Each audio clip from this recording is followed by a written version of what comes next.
ठीक है, कंपाउंडिंग के थ्रू हमने किया था कि कंपाउंड इंटरेस्ट कैसे चल रहा है, तो हमने 1 to 2 एंड 2 to 3 हमने ऐड करके कर लिया था। आता कि वैसे नहीं था, ऐसे ही देखिए वो बिल्कुल वैसे ही जैसे मैंने आपको क्लास में कर दिया था और फिर हमने उसको रेक्टिफाई कर लिया था, मैं सेम उसी वे से करने जा रहा हूँ। ठीक है, अब उसने कहा सम ऑफ मनी यानी प्रिंसिपल की बात हो रही है, invested compounded amount is this, ये लिखा हुआ है इन 2 ईयर्स यानी 2 साल में। ठीक है, वो कंपाउंड होके ये लेट्स से टाइमलाइन में बना रहा हूँ, ये आपके पास टाइमलाइन गिवन है।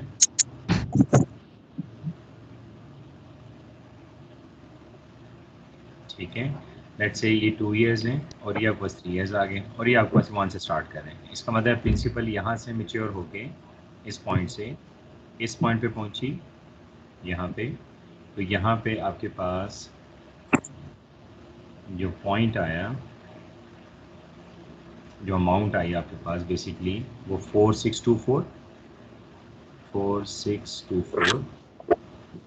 ठीक है, फिर उसके बाद आपके पास अमाउंट जो है ये वाली अमाउंट इंक्रीज होते हुए यानी कंपाउंड होते इस पॉइंट पे आया, तो इस पॉइंट के ऊपर आपके पास जो वैल्यू आ गई बेसिकली हमारे पास वो 4913 ये आपके पास ओवरऑल जो गिवन है। इसका मतलब प्रिंसिपल ने अगर कंपाउंड होना है तो प्रिंसिपल की वैल्यू में देखिए प्रिंसिपल अमाउंट में, ठीक है, बेसिकली हमारे पास ऐड होता जाएगा परसेंटेज यानी कोई भी परसेंटेज ऑफ पी, तो 1 ईयर के लिए आ गया तो जो अमाउंट टोटल आएगी फिर उसमें ऐड होता जाएगा, फिर नेक्स्ट ईयर के लिए आएगा एंड सो ऑन। तो ये कंपाउंडिंग आपके पास इस तरीके से हो रही है।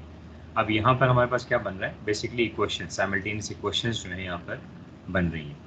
ठीक है, अब साइमल्टेनियस इक्वेशन के थ्रू अगर मैं देखूँ तो फर्स्ट 2 ईयर्स में आपके पास जो टोटल अमाउंट आ रही है, देखिए अगर यहाँ से ग्रो होके 4624 पे आता है, इसका मतलब है 2 ईयर्स का जो फ्यूचर 2 ईयर्स की जो फ्यूचर वैल्यू आ रही है वो 4624 आ रही है। तो मैंने बेसिकली अमाउंट का फार्मूला अप्लाई कर रहे हैं, तो अमाउंट का फार्मूला आपके पास है E = P × 1 + R⁴n, ये हमारा फार्मूला है। तो आपके 2 इक्वेशंस बनेंगे।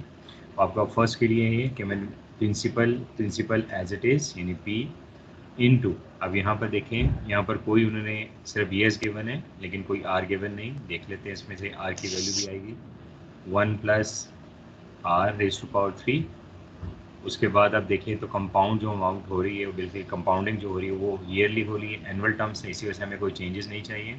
लेकिन अमाउंट आपके पास आएगी 46, ठीक है 4624 ये आपके पास एक इक्वेशन बन जाएगी जिसको हम कह रहे हैं इक्वेशन नंबर 1। ठीक है, अब अगर ये अमाउंट आपके पास यानी सेकेंड ईयर से नेक्स्ट ईयर यानी 1 ईयर के गैप के साथ, सेकेंड ईयर से थर्ड ईयर में यानी 1 ईयर के गैप के साथ, ये टोटल 3 ईयर्स है, बेसिकली यहाँ पर 2 आना चाहिए क्योंकि 2 ईयर्स के लिए हम लोग यहाँ काउंट कर रहे हैं। तो यहाँ आपके पास आएगी वैल्यू 2, यहाँ से वैल्यू आपके पास आई 2। ठीक है, यहाँ पर इसके बाद यहाँ पर 1 ईयर का गैप आपके पास आ रहा है, तो 1 ईयर के लिए अगर जाएँ तो ये देखें लास्ट ईयर के लिए ये आपके पास हो गया प्रिंसिपल, इसको मैं ऐसे लिखूँगा, ये प्रिंसिपल बन गया।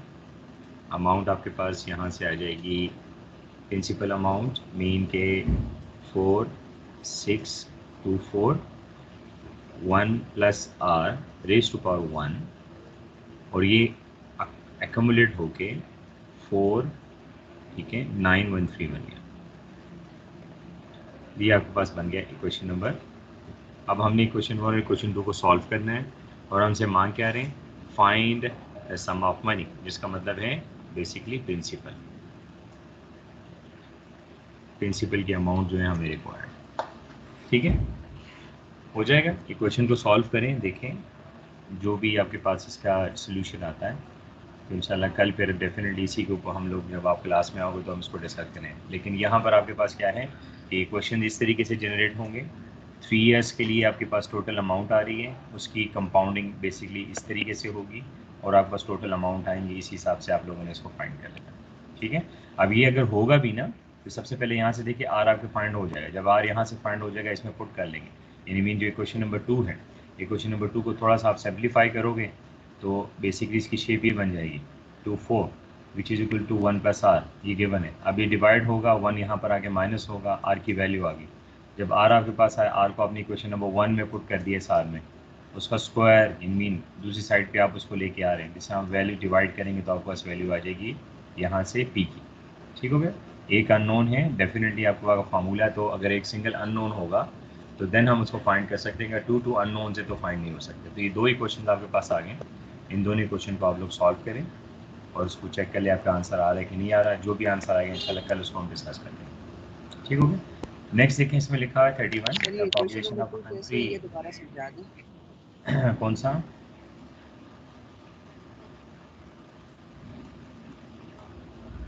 सर इक्वेशन नंबर 2, हाँ, equation 4913 is equal to 4624 into 1 plus हाँ, r की पावर। चले अब आप देखें, यहाँ से आप इमेजिन कर लें, ये वाला पार्ट मैं साइड पे करता हूँ। यहाँ आपके पास जो है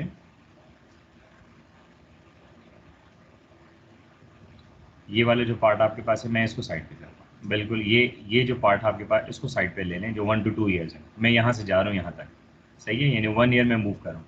तो अगर 4624 मेरे पास एक वैल्यू है, तो अगर मैं सेकेंड ईयर के ऊपर से थर्ड ईयर पे मूव करता हूँ, तो इसका मतलब है सेकेंड टू थर्ड जाऊँगा तो सेकेंड ईयर मेरा प्रेजेंट हुआ, ऐसे ही है। आप मुझे आंसर करेंगे, जो सेकेंड ईयर आपके पास है वो थर्ड ईयर के लिए ये प्रेजेंट हुआ, और थर्ड ईयर पे जो टोटल कंपाउंड होकर अमाउंट आ गई, ये तो इसका फ्यूचर आ गया। ठीक है, तो इसका मतलब हुआ इसमें जो 1 ईयर है, इसमें आपके पास टोटल अमाउंट जो आ रही है वो है 4913। जो इसमें 1 ईयर के लिए जो प्रिंसिपल है, थर्ड ईयर के जो प्रिंसिपल आ रहा है वो आपके पास आ रहा है 4624, और इसमें जो एन आ रहा है बेसिकली वो 1 ईयर है, क्योंकि 2 to 3 मीन 1 ईयर ये आपके पास आ रहा है। अब आर तो डेफिनेटली हमारे पास गिवन नहीं है, तो हमने इसको इक्वेशन के फॉर्म में लिख दिया। ठीक है, यानी मीन सेकेंड ईयर की जो 4624 अगर वो कंपाउंड होगा थर्ड ईयर में तो 4913 हो जाएगा। तो थर्ड ईयर के लिए जो सेकेंड ईयर का स्टार्ट है वो बेसिकली प्रेजेंट है, ऐसी है। तो जो प्रिंसिपल वैल्यू है थर्ड ईयर के लिए वो बेसिकली 4624 है, और थर्ड ईयर के एंड पे जो फ्यूचर वैल्यू है वो 4913 है। तो हम लोग इसको फार्मूले में सपोर्ट कर लेंगे, एज वेल आपके पास वैल्यू आ जाएगी, जो कि आर की वैल्यू हो गया। आर की वैल्यू आ गई, आर की वैल्यू क्वेश्चन नंबर 1 में पुट करते हैं, वहाँ से जो प्रिंसिपल है वो हो जाएगा आर की वैल्यू। जी सर जी जी। सर मुझे ये क्वेश्चन पूछना था कि ये जो आपने सेकंड इक्वेशन बनाई है 4913 इक्वल टू 4624 और 1 plus R raise to power 1, sir इसमें आपने मतलब अमाउंट का फार्मूला लगाया? तो ये अमाउंट ही बोल रहा है ना, ये देखो, एक अमाउंट, अगर ये प्रिंसिपल है, ये चेक कर लो, a sum of money invested at a compound amount. ठीक है, 2 लिखा हुआ है, 2 का मतलब क्या है कि बढ़ के यहाँ तक आई, ऐसी है। एक प्रिंसिपल यस सर। है, उसको इंक्रीज होकर यहाँ पर आ गई, और फिर वो इंक्रीज होकर यहाँ पर आ गई, तो अमाउंट ही हुई ना, फिर इसके अंदर इंटरेस्ट ऐड होता जा रहा है। हाँ, सर हो समझ आ जाएगा। गई है, समझ आ गई।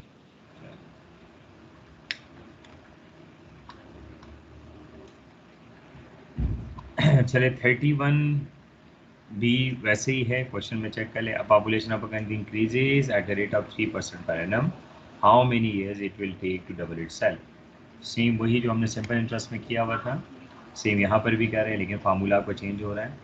फार्मूले में आपके पास है A is equals to P into 1 plus R raise to power N.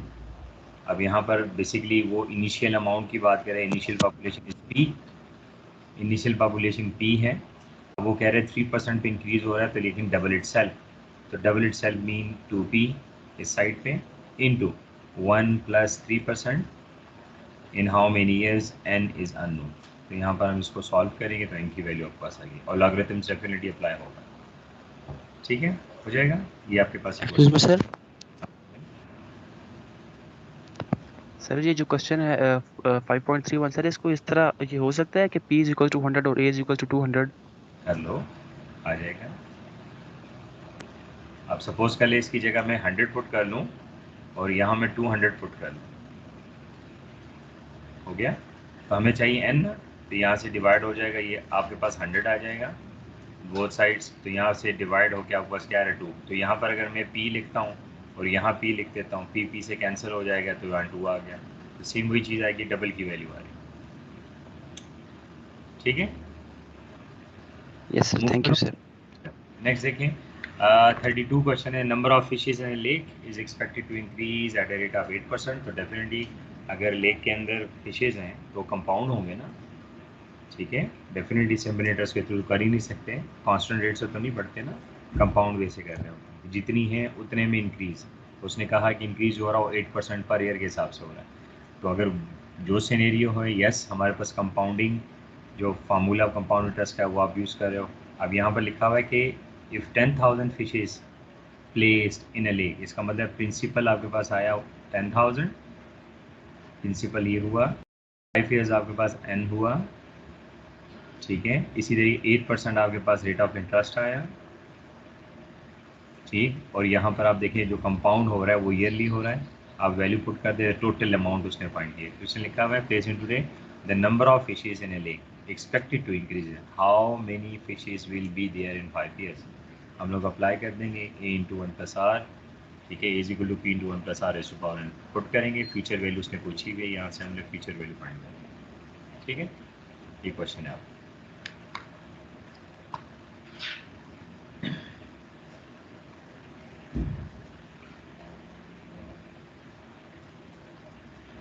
Sir उसने n जो हमें दिया हुआ है ना सर, वो 5 इयर्स दिया हुआ है, हाँ तो जी, r जो है वो हमारे पास पर ईयर में गिवन है, तो हम उसको 5 से डिवाइड कर सकते हैं। यार क्या कर रहे हैं, पर ईयर 5 ईयर्स है और 8% पर ईयर है, तो क्यों डिवाइड करूँ मैं? डिवाइड करूँगा तो क्या फाइंड करने जा रहा हूँ?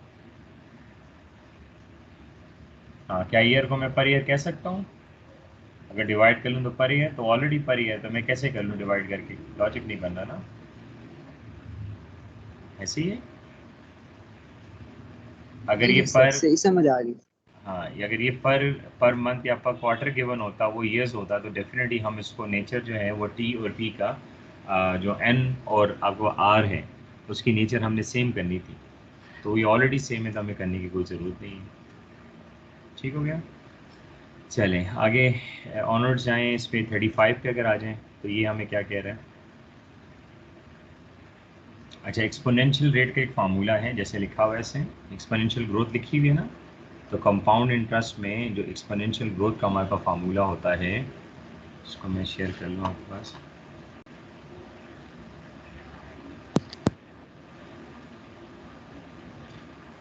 ये वैसे वह जो सिंगल फार्मूला है उससे भी हो जाएगा, पहले इसको कर लें, मैं एक्सपोनेंशियल ग्रोथ वाला फार्मूला आपके सामने कर लूँगा, यहाँ से चेक कर लें। A population of a city was 8 million on January 1, 2010, इसका मतलब है जो 8 मिलियन आ रहा है, तो पी आपके पास 8 मिलियन है, इसको हो गया 8 मिलियन हुआ। उसके बाद आपके पास लिखा है 1 जनवरी को the population is growing at exponential rate of 2%, यानी मीन आर को हम 2% ले रहे हैं पर ईयर, ये हो गया। What will your population on January 15, तो यहाँ से देखिए 10 to 15 5 ईयर्स आ रहे हैं।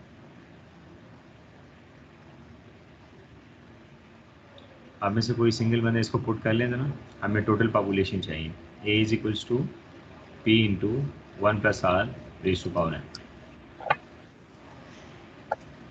8.84 मिलियन। अच्छा, यही आ रहे हैं।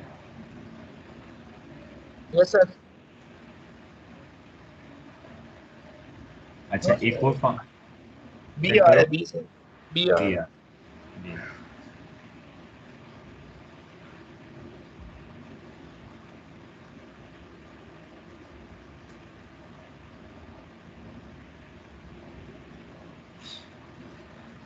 एक वो फार्मूला में शेयर करता हूँ, ज़रा उसका मुझे करके दो, क्वेश्चन आ रहा है नहीं आ रहा उससे।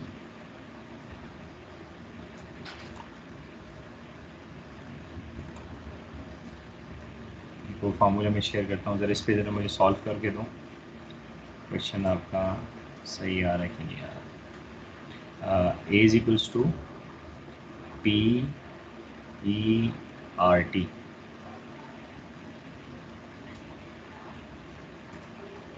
कैलकुलेटर से ज़रा सॉल्व करो। आर हमारा कितना था?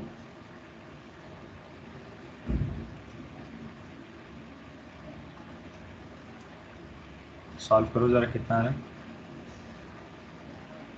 सर सही आ रहा है सर, 8.84। इसी से आ रहा है, ठीक है। तो आप देख लें, अगर आपके पास कभी भी एक्सपोनेंशियल ग्रोथ की अगर बात की हो, जिस तरह इस केस के अंदर आया एक्सपोनेंशियल ग्रोथ, तो आपके पास एक फार्मूला होगा जिसको हम लोग जो यूज़ कर रहे हैं, P इंटू 1 + r⁻n, ठीक है। इसके साथ हम लोग, और अगर आप अप्लाई करते हो A = P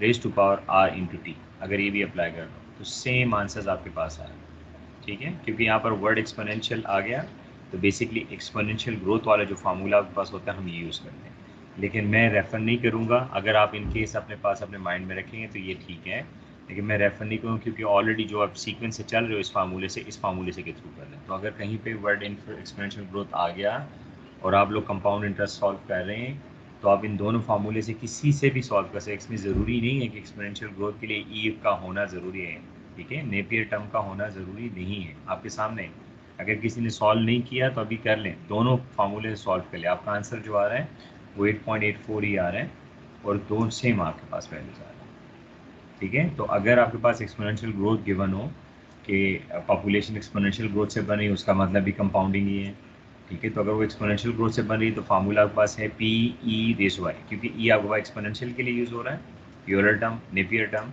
इंटू ⁻RT। तो अगर आप ये फार्मूला अप्लाई कर दो तब भी आपका आंसर आ रहा है, देखिए वही जो आपका मैच कर रहा है। और अगर आप ये कंपाउंड इंटरेस्ट वाला जो हम फार्मूला अप्लाई कर रहे हैं इसको अप्लाई करें तब भी आपके पास जो है ना सेम आंसर आएगा, ठीक है। इसको ज़हन में, अगर इन केस कहीं पे एक्सपोनेंशियल ग्रोथ आ जाए तो हमें जो है वहाँ पर कोई फियर या उसमें रिलेक्टेंस की हमें ज़रूरत नहीं है। बेटर क्या है कि हमारे पास बेसिकली वही कंपाउंडिंग वाला फार्मूला है या फॉर्मेट है जिसके थ्रू हम उसको सॉल्व कर रहे हैं, ठीक हो गया। तो अगर आप ये यूज़ करते हैं तब भी यही है आपका आंसर आ रहा है, अगर आप इसको यूज़ करते हैं तब भी आपको आंसर आ रहा है। लेकिन ये दो फार्मूले अपने पास नोट कर लीजिएगा कि अगर आपके पास एक्सपोनेंशियल ग्रोथ का वर्ड आता है और हम कंपाउंड इंटरेस्ट के थ्रू करें और आता है इसी के अंदर ही है, तो आपने क्या यूज़ करना है, ये दो फार्मूलाज हैं, इनमें से कोई सा फार्मूला आप यूज़ कर सकते हो। लेकिन मैं रेफ़र करूँगा कि आप जो यूज़ करो रेगुलर A = P × 1 + r⁻n, उसी को आप यूज़ करें।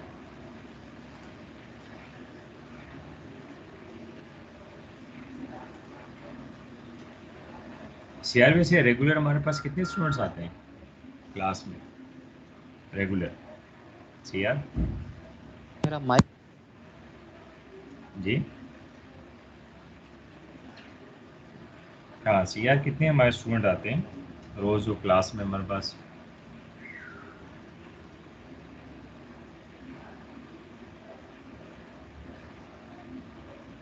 सीआर का माइक खराब हो गया।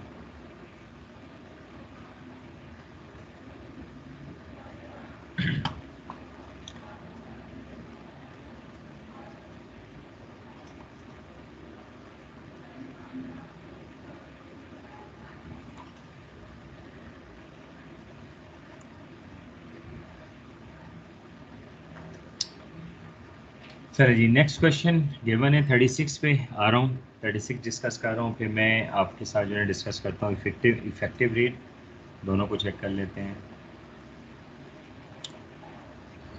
हाँ 5.36 लिखा है, trust fund for child education is being set up by single payment so that at the end of 10 years there will be 2,40,000 if the fund earns at a rate of 8% compounded semi-annually. Amount of money should be paid into the fund initially is the principal उसने पूछा हुआ।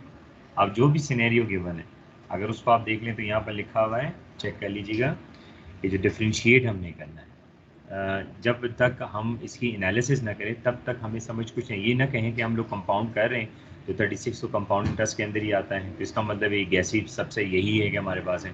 Question को अगर हम देख लें तो उसने काफ़ी वर्ड्स के हैं और ये वर्ड्स आपके जाके जब हम लोग एनविटीज़ पढ़ेंगे यानी 53 जो कि अभी नहीं पढ़ेंगे, लेकिन जब एनविटी का टॉपिक आएगा तो ये चीज़ डिफ्रेंशिएट करती है एनविटी को, इसके साथ आपकी डिफ्रेंशिएशन होगी। अब अगर सपोज यहाँ पर लिखा हुआ है ना सिंगल पेमेंट, ये लिखा हुआ है set up by a single payment.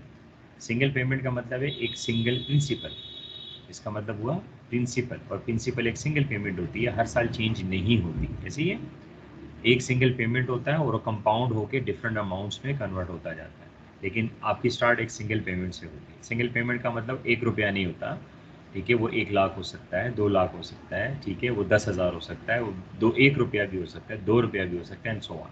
लेकिन सिंगल पेमेंट का मतलब जो है वो कभी एक सिंगल वैल्यू, एक सिंगल डिजिट नहीं होता, ठीक है। तो उसने क्या है, ये आपके पास है सिंगल, आपके पास गिवन है कि एक प्रिंसिपल अमाउंट है जो कि किसी फंड में इन्वेस्ट किया गया 10 साल के लिए, और वो 10 साल में जो आपके पास हो रहा है सेमी एनुअल लिखा हुआ है, कंपाउंड हो रहा है, ठीक है, और जो आपको टोटल अमाउंट मिलेगी आफ्टर 10 ईयर्स, तो जो आपके पास आफ्टर 10 ईयर्स की वैल्यूज़ आ रही हैं, देखें वो आपके पास आ रहा है ए जो कि गिवन है 2,40,000,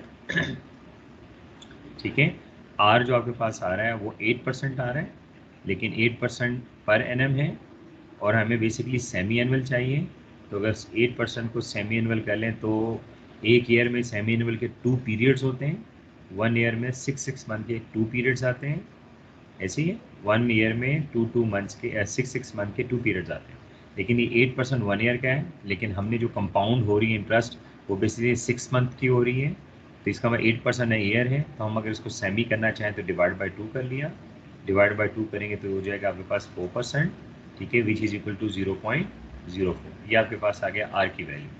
अब जो यहाँ पर आपके पास क्या लिखा है, the amount should be paid, ये 10 ईयर्स है, तो अगर आपके पास सेमी एनुअल आता है तो इसका मतलब 10 ईयर्स में कितने 6 मंथ के पीरियड्स हो सकते हैं, तो 10 multiply by 2 which is equal to 20 periods, ठीक है, ऑफ ईच 6 मंथ ईच, या 6 मंथ के लिए एक एक जो आपके पास वैल्यू आ रही है वो बेसिकली 20 पीरियड्स हो।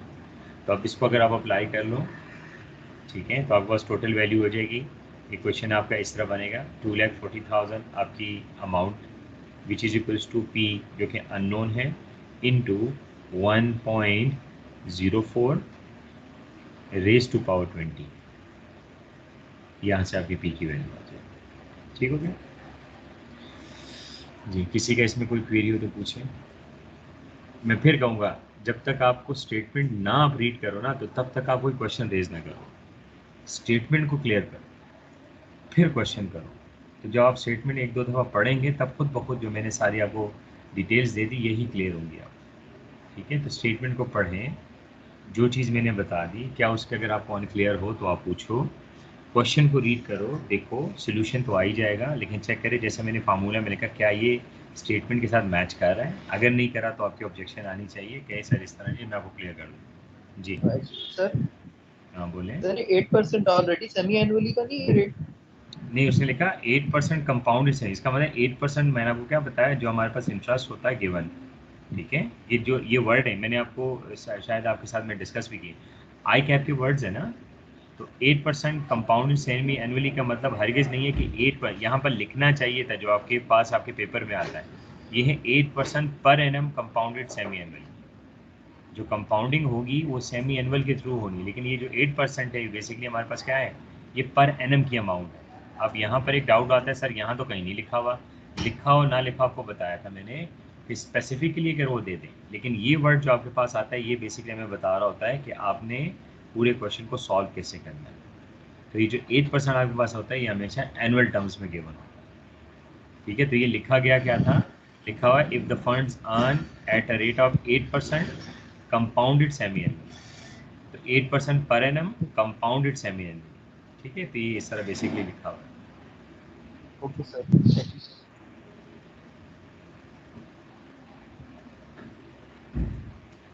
चलिए 37 को अगर आप लोग एक नज़र देख लें, क्या 37 हमसे क्लियर हो रहा है। क्वेश्चन नंबर 37,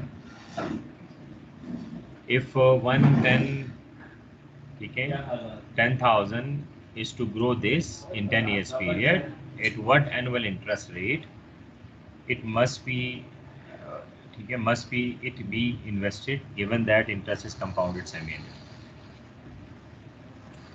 तो टोटल अमाउंट गिवन है, principal given, 1 plus R semi annual raise to power 10 years, solve करेंगे आंसर।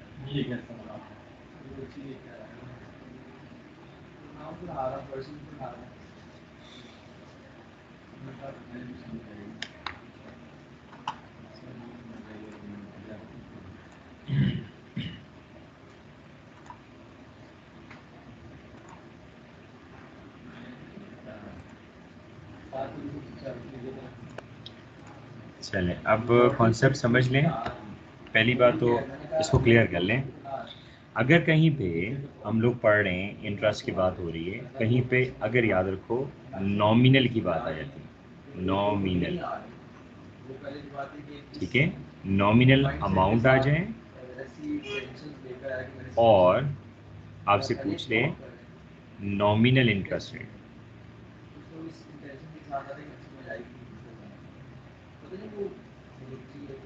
तो ये दोनों आपके पास जो मीनिंग में आती है, इसका मतलब है ये एनुअल वैल्यू है।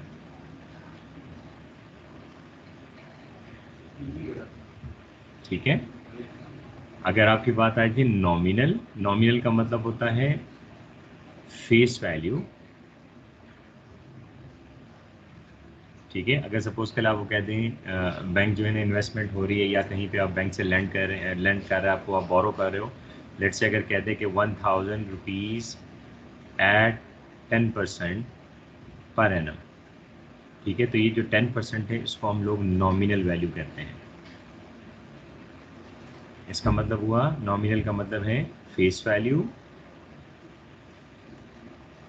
या इसको हम कह सकते हैं एनुअल वैल्यू। ठीक है, फेस वैल्यू और एनुअल वैल्यू जो गिवन होती है हमारे। ठीक है, तो आपने सिर्फ जहन में ये रखना है कि जो क्वेश्चन में जो वैल्यू, जिस क्वेश्चन में भी जो वैल्यू गिवन होती है, जो डिजिट्स लिखे हुए होंगे वो बेसिकली नॉमिनल शेप में होते हैं, जो उसकी फेस वैल्यू होती है। जैसे एग्जांपल ले लें, अगर आपके पास 100 रुपये का नोट है, ठीक है, और उसके ऊपर आपके पास यहाँ पर डिजिट लिखा हुआ 100, तो हम कहेंगे ये 100 को हम कह सकते हैं this is the face value of a note. तो इसको हम लोग एक और नाम भी दे सकते हैं, this is a nominal value of a note. ठीक है, तो ये कॉन्सेप्ट आपके पास जो नॉमिनल आपके बुक में नज़र आएगा, तो इसकी मीनिंग बेसिकली वो फेस वैल्यू है। तो हम इसको कैसे अंडरस्टैंड करेंगे, हम कहेंगे कि जो वैल्यू गिवन हो, जो डिजिट्स आपके पास गिवन हो, ठीक है, यानी जो वैल्यू गिवन हो वो रुपीज़ के अंदर आपके पास आ रहे हो, तो बेसिकली वो आपके पास नॉमिनल वैल्यू ही होती है। ठीक है, जैसे हमें सैलरी मिलती है, आपके पेरेंट्स को सैलरी मिल रही है, हमें मिल रही है, तो किस वैल्यू में होती है, उसको हम नॉमिनल वैल्यू कहते हैं। ठीक है, उसको हम लोग मंथ वाइज मिलती है, लेकिन उसकी हम लोग अगर कैलकुलेशन करें तो हम इसकी एनुअल वैल्यू फाइंड कर सकते हैं। हम उसको कह सकते हैं आपके पास जो वैल्यू गिवन है ये उसकी फेस वैल्यू है या उसकी नॉमिनल वैल्यू। तो ये आपने अपने माइंड में रखना है कि अगर यहीं पे नॉमिनल वैल्यू आ जाए तो इसका मतलब जो गिवन शेप होता है उसी को हम लोग नॉमिनल वैल्यू या फेस वैल्यू कहते हैं। ठीक हो गया। अब जो कॉन्सेप्ट आपके पास आ रहा है वो है इफेक्टिव रेट का। जो कॉन्सेप्ट आपके पास आ रहा है इफेक्टिव रेट का, तो हम उसको देखें। जो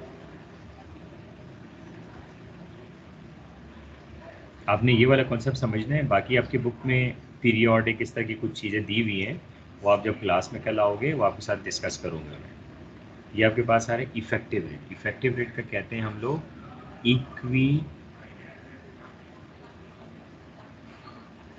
इक्विवेलेंट एनुअल रेट।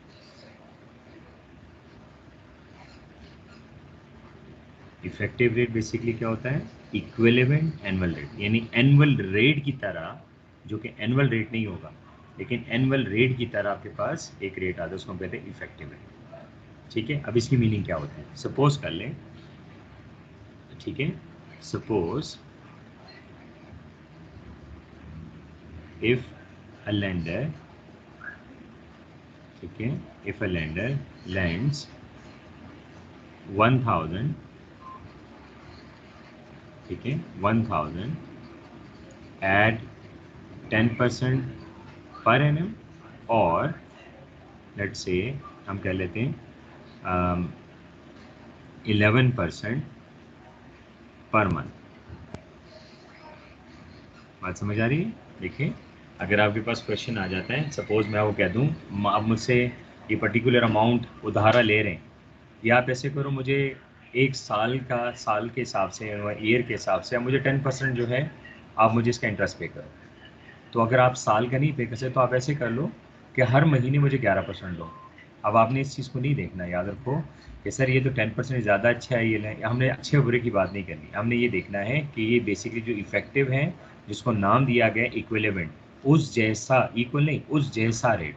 तो अगर आपसे कह दें कि आप ऐसे करें कि आप मुझे पर ईयर जो है वो 10% से पे कर दें, या मुझे हर महीने आप क्या करें 11% पे कर दें, या आपको ये कहते हैं कि आप मुझे क्या करें 10% मुझे पे कर दें पर ईयर, ठीक है, या आप ऐसे कर लें कि सपोज कर लें या ऐसे कर लें कि 5.5% जो है वो पर क्वार्टर पे करते रहें, ठीक है। तो इसको कहते हैं इक्विवेलेंट रेट। इसको क्या कहते हैं? Equivalent rate. इसका मतलब एनुअल रेट की तरह का एक रेट जो कि एनुअल नहीं होगा, ठीक है, जो कि एनुअल नहीं होगा लेकिन एनुअल की तरह उसको इक्विवेलेंट कंसिडर किया जाएगा, ठीक है। इसको ज़हन में रख लें। अब कैसे? सपोज कर लेते हैं हम लोग कि R is equals to 10% per annum है और आपको कहते हैं फाइंड इफेक्टिव रेट यानी equivalent rate, find effective rate या इक्विवेलेंट रेट, ठीक है, when interest is compounded quarterly, when interest is compounded quarterly. तो हम जो फार्मूला हमारे पास इफेक्टिव रेट का होता है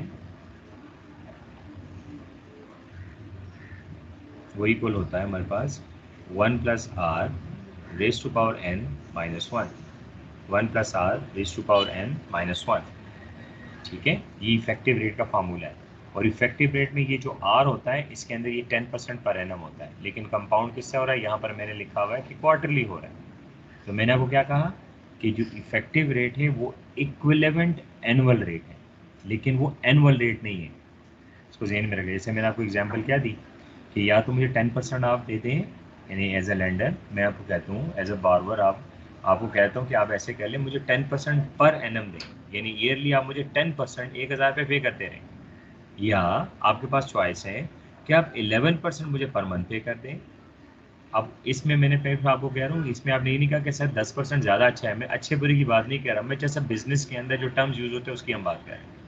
तो वो एनुअल रेट की तरह का रेट जो कि एनुअल नहीं होगा लेकिन एनुअल से कम होगा, या तो क्वार्टरली हो सकता है या वो मंथली हो सकता है या वो डेली हो सकता है या हाफ ईयरली हो सकता है, लेकिन एनुअल नहीं हो सकता, लेकिन एनुअल की जगह उसको यूज़ किया जा सकता है, ठीक है।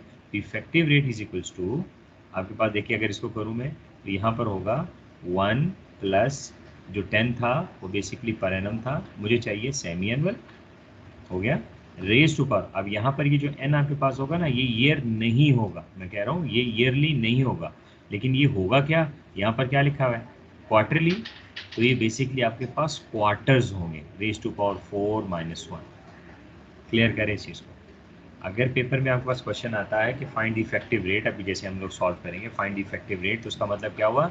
ये एक ऐसा रेट है जो कि एनुअल टर्म्स में नहीं होता, ये एक ऐसा रेट है जो कि डेली के टर्म में हो सकता है, क्वार्टरली के टर्म में हो सकता है, मंथली के टर्म्स में हो सकता है, हाफ ईयरली के टर्म्स में हो सकता है, लेकिन पर एनम नहीं हो सकता, लेकिन पर एनम की तरह होता है, इक्विवेलेंट एनुअल रेट।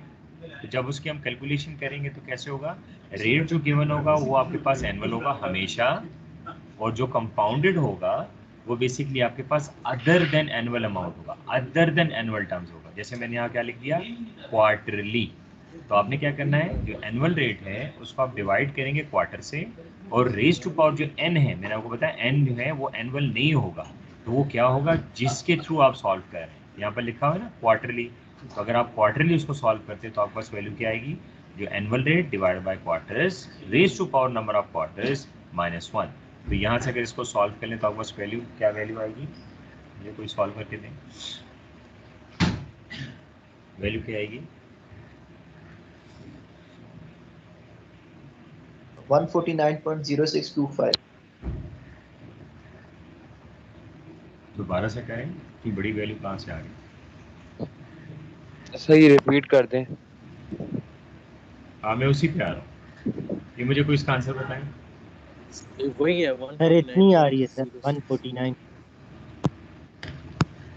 अच्छा ये 10 मैंने लिखा हुआ है, बेसिकली ये 10 है, 0.10 है, 10% है ना? हाँ 0.10 आप करें 0.10, हाँ 0.10 डिवाइड बाय 4,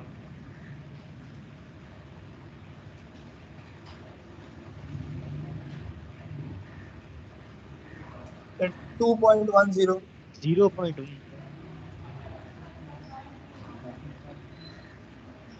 चलिए आप मुझे ये बताएं 0.10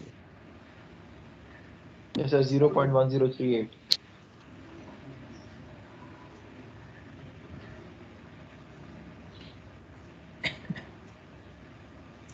मेरे पास यहाँ पर 0.10 डिवाइड बाई 4 करें तो कितना आता है आंसर पॉइंट्स में जी 0.025 025 रेज टू पावर 4 माइनस 1 और ये इसको करने के बाद हमारे पास वैल्यू कितनी आ रही है 0. जी 10381 मल्टीप्लाई बाय 100 करें परसेंटेज के लिए तो 10.381%. ठीक है, अब आप देखें इन दोनों में डिफरेंस चेक करें.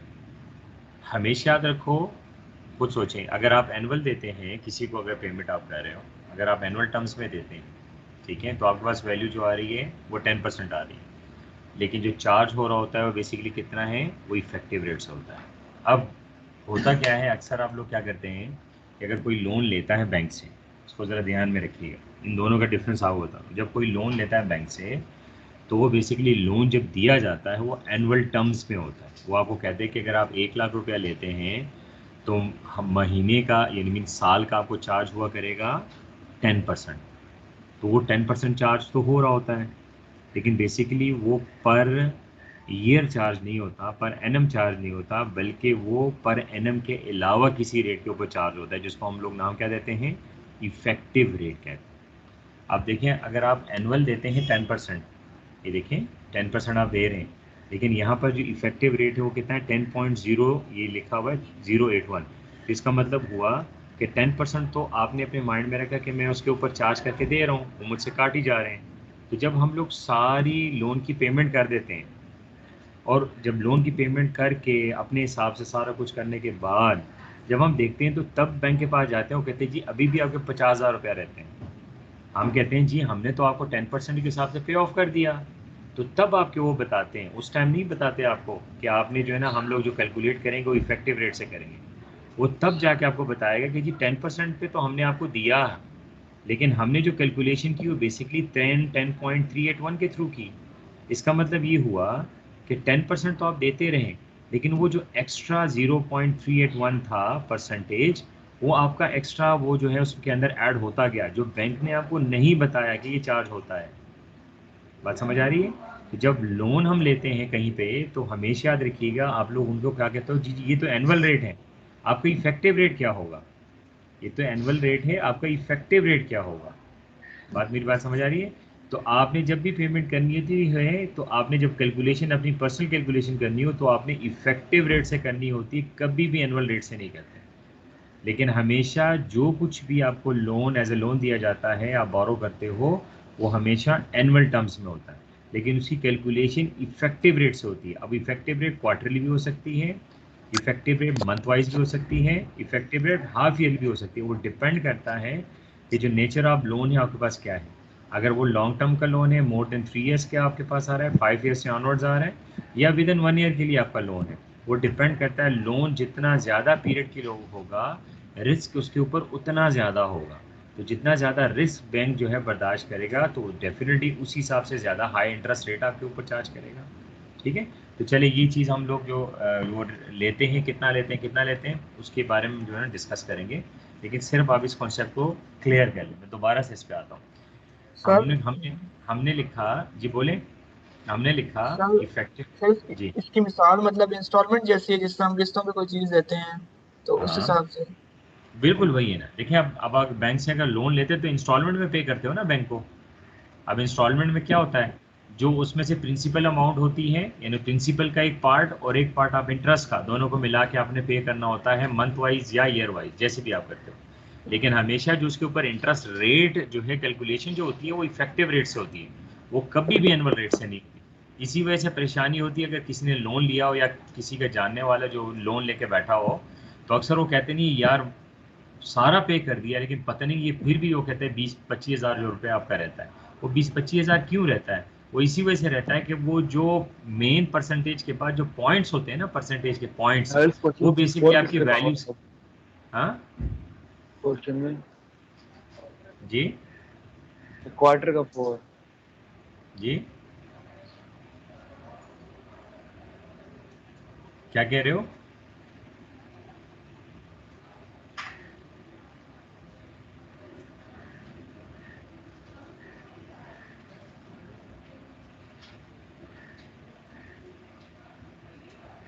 इसके स्पेलिंग जरा इक्विवेलेंट के देख लीजिएगा। Equivalent rate as compare equivalent annual rate.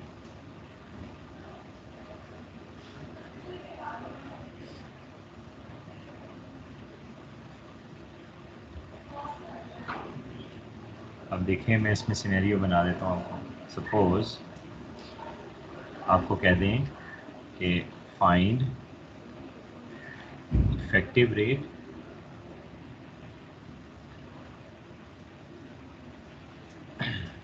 of 10% per annum PA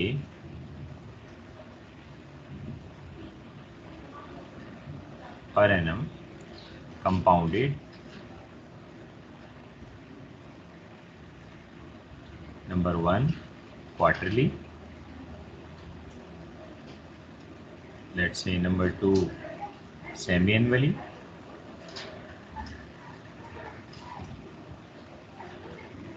number 3 हम लोग कह लेते हैं मंथली, या हम कह देते हैं डेली। हो गया? ये हमारे पास इस तरह का क्वेश्चन जो पूरा का पूरा आपका क्वेश्चन है।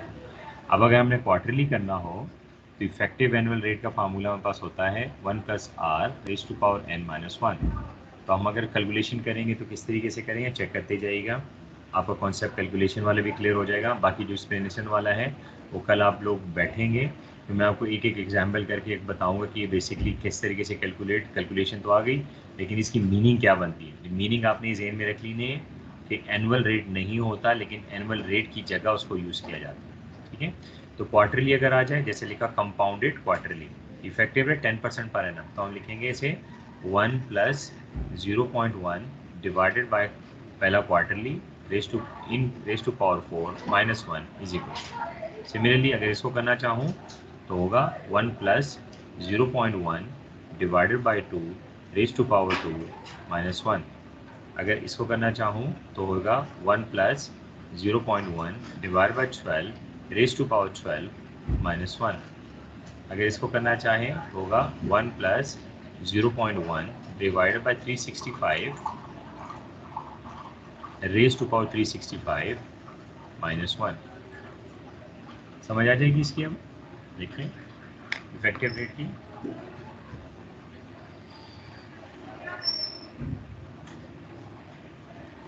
जी कैलकुलेशन समझ आ जाएगी इफेक्टिव रेट की।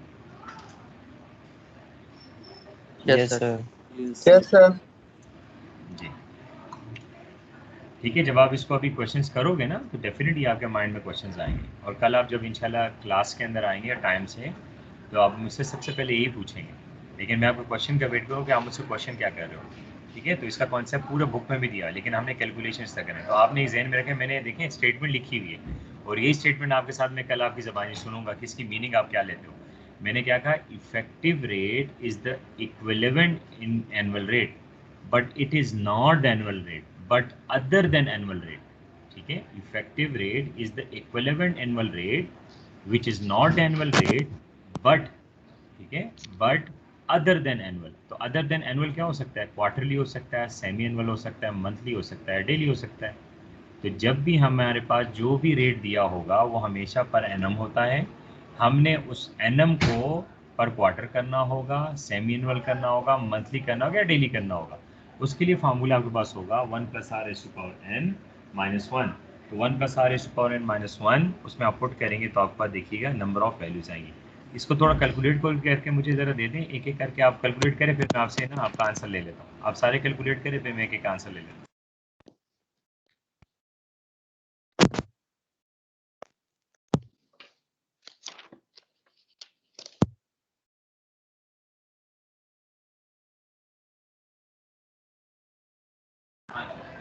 जी अगर मैं आपसे आंसर लूँ तो कोई मुझे दे दें। सर फर्स्ट का 10.38%। ठीक है, 10.381%। जी नेक्स्ट का।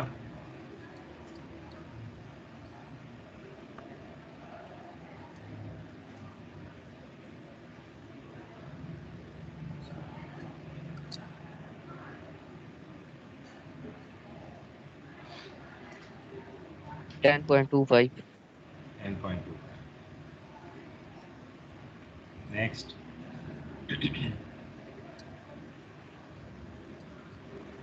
0.0337 मल्टीप्लाई बाय 100।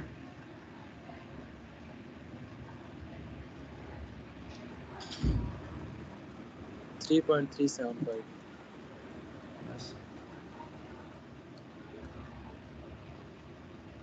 और सर लास्ट का 10.5%। लास्ट का ये जो कैलकुलेट करो सर, ये 12 मंथ्स वाला जो है आपने लिखा हुआ है, इसे कैलकुलेट करें।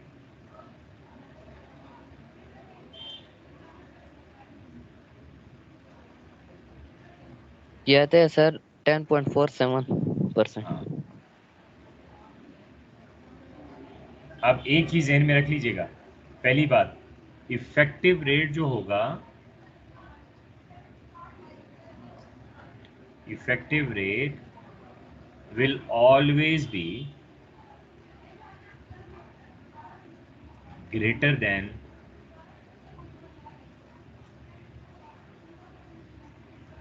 the annual rate। ये आपका चेक है आंसर का, ठीक है, हमेशा याद रखो, ये आपके पास जो है ना आंसर का चेक है कि हमेशा इफेक्टिव रेट का जो आंसर होगा वो आपके एनुअल रेट के आंसर से ज़्यादा होगा। अगर ज़्यादा नहीं होता, देखिए ज़्यादा होने का मतलब देखिए आपके सामने है कि पॉइंट्स में बढ़ रहा है, लेकिन बाकी जो उसकी होल नंबर वैल्यू आ रही है वो सेम आ रही है। तो ज़्यादा होने का मतलब यही होता है कि इफेक्टिव रेट आपके पास, पहली बात है कि इफेक्टिव रेट एक इक्विवेलेंट रेट होता है, उसकी तरह इक्वल नहीं लेकिन एनुअल रेट की जगह इस्तेमाल होता है, ठीक है। तो एनुअल रेट की जगह इस्तेमाल होता है जो कि एनुअल रेट में नहीं होता। तो अगर एनुअल रेट में कोई रेट ना हो तो क्या हो सकता है, वो क्वार्टरली हो सकता है, वो सेमी एनुअल हो सकता है, वो मंथली हो सकता है, डेली हो सकता है। तो अगर आपके पास ये सारे आपके पास आते हैं तो आपका जो आंसर्स आएंगे, तो जो भी आपके पास एनुअल रेट दिया होगा हमेशा उससे ज़्यादा जो है आपके पास इफेक्टिव रेट आएगा, और ये हमारे आंसर का चेक है।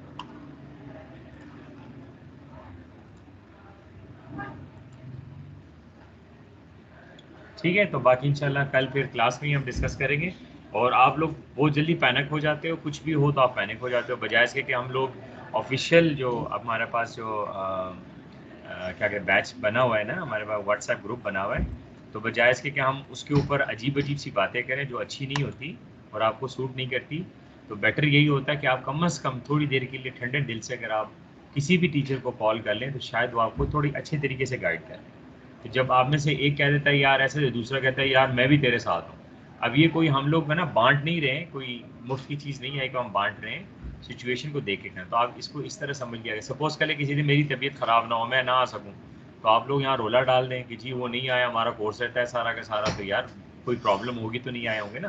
तो ये होता है कि कभी भी अगर कोई प्रॉब्लम हो तो आप लोग अपने माइंड में थोड़ा सा रख ले कि वाकई ही कोई प्रॉब्लम होगी जिसकी वजह से कोई नहीं आए।